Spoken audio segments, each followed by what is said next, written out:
गल हुण पिछे रह गई जी गाजी आमर अब्दुर्रहमान चीमा शहीद उन्होंने उर्स भी आ रहा जी। साध भाई पिछली बारी किसी मामलात की वजह तो नहीं सन आ सके।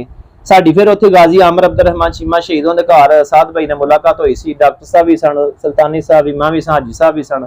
उन्होंने सारी गल्लां बातां कीतियां सन। चलो किसी मिसटेक की वजह तो नहीं आ सके।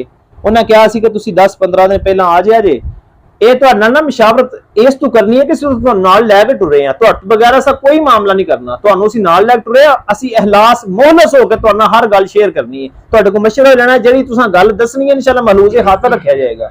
ਹੁਣ ਸਾਡਾ ਇਹ ਪ੍ਰੋਗਰਾਮ ਸੀ ਕਿ ਅਸੀਂ ਉਹਨਾਂ ਦੇ ਕੋਲ ਨਾ ਟਾਈਮ ਲੈ ਕੇ ਆਵੀਏ, ਵਕਤ ਲੈ ਕੇ ਆਵੀਏ, ਤੇ ਉਹ ਆਂਦੇ ਹਨ ਨਾ ਤੁਸੀਂ 10-15 ਦਿਨ ਪਹਿਲਾਂ ਜਾਂ ਮਹੀਨਾ ਪਹਿਲਾਂ ਆ ਜਾਣਾ ਹੈ। ਇੱਕ ਵੀਡੀਓ ਬਿਆਨ ਕਿਉਂਕਿ ਅਸਾਂ ਉਹਨਾਂ ਨੂੰ ਜਾਰੀ ਕਰਵਾਉਣਾ ਹੈ, ਕਿਉਂਕਿ ਅਗਰ ਅਸੀਂ ਉਂਝ ਫਲੈਕਸਾਂ ਬਣਵਾਈਏ ਤਾਂ ਲੋਕਾਂ ਹੋ ਸਕਦਾ ਯਕੀਨ ਨਾ ਕਰਨ ਵੀ ਅੱਗੇ ਵੀ ਨਾ ਲਿਆ ਸੀ तो लोगों को इस गल का ना पता कि इस मामला तो नहीं आ सके।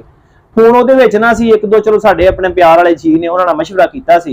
उन्हां सानूं इह मशवरा दित्ता सी, उन्हां कहा सी यार जिहड़ी गाजी आमर अब्दुर्रहमान चीमा शहीद दा सालाना उर्स है ना, वो तुसीं उर्स इस साल डिले कर दिओ। गाजी साहब दा या उर्स है ना, तुसीं वो मस्जिद च कर दिओ, एक देग लीन दी पका के ना ਉਹ ਤੁਸੀਂ ਉਰਸ ਨੂੰ ਨਾ ਮਸਲਾਂ ਉਹ ਤੁਸੀਂ ਉਰਸ ਕਰ ਦਿਓ ਖਤਮ ਸ਼ਰੀਫ ਗਾਜੀ ਸਾਹਿਬ ਦਾ ਸਾਲੇ ਸਵਾਬ ਦੀ ਮਹਿਫਲ ਛੋਟੀ ਰੱਖ ਕੇ ਮੌਲਵੀ ਗੋਜਰੀ ਨੂੰ ਬੁਲਾ ਕੇ। ਤੇ ਮੈਂ ਉਹਨੂੰ ਆਖਿਆ, ਮੈਂ ਕਿਹਾ ਫੇਰ ਕੀ ਕਰੀਏ, ਕਿਉਂਕਿ ਸਾਡੇ ਕੋਲ 5-6 ਬੰਦੇ ਅਟੈਚ ਨੇ ਜਿਹੜੇ ਸਾਡੇ ਨਾਲ ਮਾਸ਼ਾਅੱਲਾ ਸਪੋਰਟ ਕਰਦੇ ਨੇ ਕਿ ਹਰ ਮਹਿਫਲ 'ਚ ਸਾਡੇ ਨਾਲ ਅਲਹਮਦੁਲਿਲਾ। ਉਹਨਾਂ ਫਿਰ ਮਸ਼ਵਰਾ ਦਿੱਤਾ ਇੱਕ ਦੋ ਬੰਦਿਆਂ ਨੇ, ਉਹਨਾਂ ਕਿਹਾ ਯਾਰ ਕੁਰਾਨੀ ਮਹੱਲ ਵਕਤ ਦੀ ਜ਼ਰੂਰਤ ਹੈ, ਕੁਰਾਨ ਦੀ ਮਹਫੂਜ਼ੀਅਤ ਵਾਸਤੇ। ਸੁਲਤਾਨੀ ਸਾਹਿਬ ਬੈਠੇ ਨੇ ਮਾਸ਼ਾਅੱਲਾ, ਅੱਲਾਹ ਤਾਲਾ ਇਹਨਾਂ ਨੂੰ ਸਿਹਤ ਤੰਦਰੁਸਤੀ ਦੇ, दीन ਦਾ ਬਹੁਤ ਅੱਛਾ ਕੰਮ ਕਰ ਰਹੇ ਨੇ।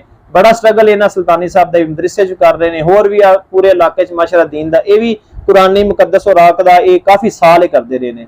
तो यकीनन तुहानूं पता है मुकद्दस कुरान करीम होवे जिन्हां साडी सिफारिश क़यामत दिन करनी है।